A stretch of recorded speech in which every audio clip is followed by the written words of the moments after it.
takut gawin kampung. Nah di samping itu melok belajar. Belajarlah, melok majelis.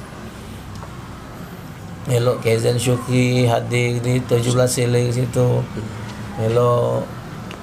Cuman anak ni dari kecil dulu, dari awal belajar paling hobi belajar fikih. Oh ya, fikih. Paling hobi.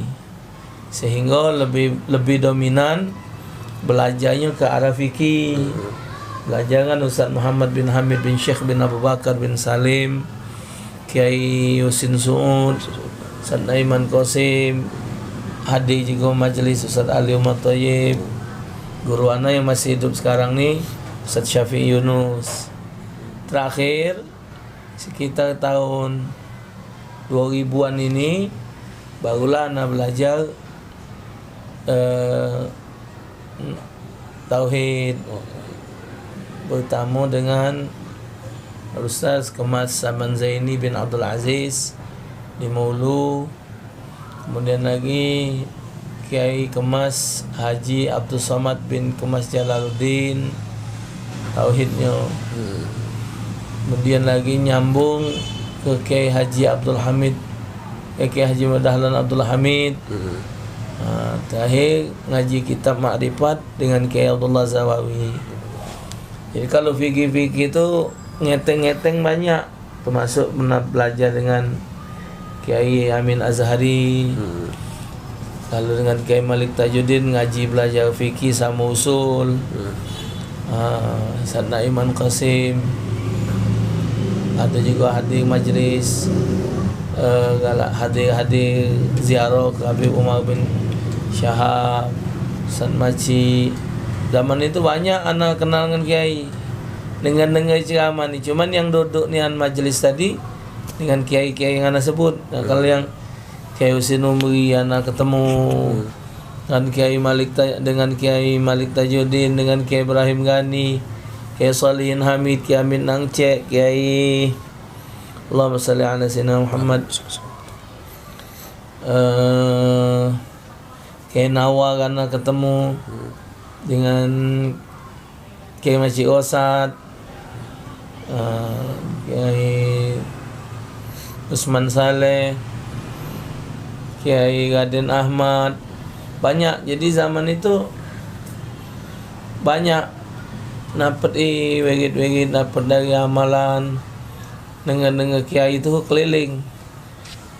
Jadi karena kita wal takum minkum ummatu yad'una ilal khair, ada amanah dari Allah, hendaklah kita menyampaikan, karena setiap kita ini juru dakwah. Jadi ceramah ini bukan suatu pekerjaan. Jadi kalau pemerintah macam KTP Ustaz ni ditulis oleh pemerintah, pekerjaan mubaligh. Mubaligh ini bukan pekerjaan. Dan kalau dia disebut pekerjaan, dia ada gaji. Ceramah ini, dakwah ini bukan pekerjaan, Saddam. Dakwah ini adalah suatu kewajiban. Kalaupun dinjok uang duit, itu bukan dari hasil pekerjaan, itu hadiah. Hadiah kita nyampaikan tadi, wong ngasa senang dinjok wong ongkos kita. Jadi kita sebagai guru nyampaikan, ingat itu bukan pekerjaan, suatu kewajiban. Jadi kalau pemerintah bikin itu salah. Jadi kalau pekerjaan itu sebenarnya swasta. Tidak, jangan ditulis mubaligh itu. Kalau di KTP Ustaz. Tuh, jadi dakwah. Jadi banyak belajar di kampung. Kalau sekolah nanti agak pintar. Agak pintar, jadi di SD, di Madrasah Ibtidaiyah, di Adabiyah 1. Adabiyah 1 Pasar Kuta. Kurang lebih anak sekolah situ 7 tahun karena anak pintar. Ya, dah naik setahun. Dah naik setahun, jadi 7 dah. Zaman tu 6, 7. Kelas 4 2 kali. Oh, di kelas 4 yang 2 kali. Ya, naik tapi kelas 4 tu anak naik. Nak turun lagi. Jadi 2 kali kelas 4 dirapot tu 2 kali kelas 4. Karena belum pacak maco. Jadi turun lagi 7 tahun. Alhamdulillah. Bergaul dengan para habaib banyak, karena dia ada biatu sekolah wong apa habaib gaul bertemulah waktu sekolah tu. Kalau lewat depan sekolah nana tu wong-wong alim, Habib termasuk Ustaz Ahmad Al-Habsyi, Alwi bin Syahab, banyak wong-wong alim, sehingga setiap kapan lewat itu kami mesti ngejar. Lagi kecil tu dikejar Habib tu disujud minta doa. Ya akhir dipegangi kepala, dicekelnya, didoakan, alhamdulillah. Selesai di Adabiyah, anak nyambung sekolah ke Madrasah Sanawiyah 1 MTS depan Pahlawan. Oh, depan Pahlawan itu ya. Kilometer 3,5. 3 tahun belajar bahasa Sekayu. Banyak kawan dari Sekayu, alhamdulillah. 3 tahun itu terus gawe-gawe. Nah, nyambung lagi ke Madrasah Aliyah Manduo, Komplek AIN. Oh, Manduo. 3 tahun. Selesai nyambung kuliah. Boleh kuliah 3 tahun. Anak ni istirahat. Kuliah tu awalnya stop out. Akhirnya drop out. Nyambung lagi tahun 96 kalau tak salah. 96 ngambil barokah ke itu, ke pondok pesantren Darul Hadis Malang. Oh, Darul Hadis Malang. Lalu pagi hial di hadis jamaah itu foto beliau. Itu jadi yang sebelah kanan Habib Abdul Qadir bin Ahmad Bifagi, yang sebelah kiri pucuk yang mulia Samatul Ustaz Imam Al-Habib Abdul Qadir bin Fagi. Bawah sebelah kanan anak beliau Habib Abdul Qadir, yang tengah Habib Muhammad, yang belah kiri Habib Abdul Rahman. Itu dari beliau ni dari pimpinan pondok pesantren Darul Hadis Al-Faqih Ahli Sunnah wal Jamaah. Karena posisi Ustaz saat itu keluarga ni maklum, ekonomi ni bukan ekonomi wong mampu. Saat itu ayah cuman ngajar ngaji, posisi duda, punya anak 4 beradik Ustaz. Lanang dewe anak. Ayah cuman khot nulis Quran, nulis bagus yang galak di masjid tu. Jadi ialah karena hasil ekonomi tidak menunjang. Zaman itu Ustaz Agus dikirimi 1 bulan 70.000. Zaman itu di pondok. Berapa kalau sekarang? 70.000. Ada 700. Mungkin lah 700.000 sekarang mungkin. Allah alam. 70.000. Bayaran sekolah tu 50 kalau tidak salah. Sisanya untuk jajan. Oh, itu asrama Ustaz ya? Iya, pondok. Ya Allah. Akhirnya cuma dapat di pondok tu 7 bulan. 7 bulan itu tidak tercecep tidur. Tidak. Artinya tidak tercecep tidur tu lebih banyak kepada ibadahnya, belajarnya. Jadi ternikmat belajar tadi tu seolah-olah tidur tu sudah jadi waktu untuk belajar tadi.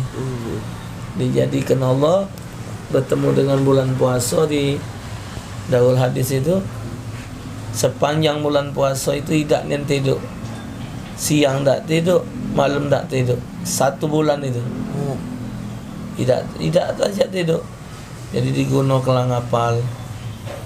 7 bulan balik dari pondok, alhamdulillah dikerjakan dapat hafalan hadis 300 hadis. Jadi 7 bulan di pondok terus 7 bulan untuk belajar di Darul Hadis Malang. Jadi karena 1 bulan 70.000, ya Allah, jadi nyari terfikir 70.000 tadi tu, kalau di Palembang 4 beradik, segala kebutuhan rumah tangga terpenuhi. Jadi 70 tu kalau di Palembang zaman itu, jadi kami 5 beranak lah makan, lampu banyu lah bayar. Ya Allah, jika ke mana lah yang ni nak nyari dana ni. Usah kenian, fikir hati tadi. Akhirnya mutuskanlah belajar ni di mana baik. Tidak di pondok, tidak di mana. Ayatnya sama, hadisnya sama. Yang penting kemauan kita nak belajar. Akhirnya baliklah dari pondok tadi, balik. Nah, belajarlah di kampung-kampung. Telah ngari kiai ke mana-mana, pakai sepeda, belajar hadis, belajar fikih. Ada majlis-majlis taklim di masjid, di musola, di pelok kalau gawe. Jadi alhamdulillah ditumbuhkan oleh Allah Ta'ala keberanian dakwah tadi.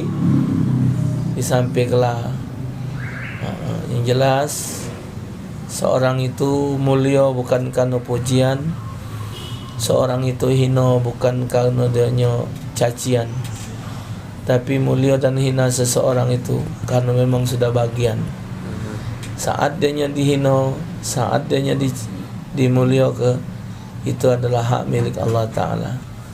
Jadi alhamdulillah sampailah saat ini.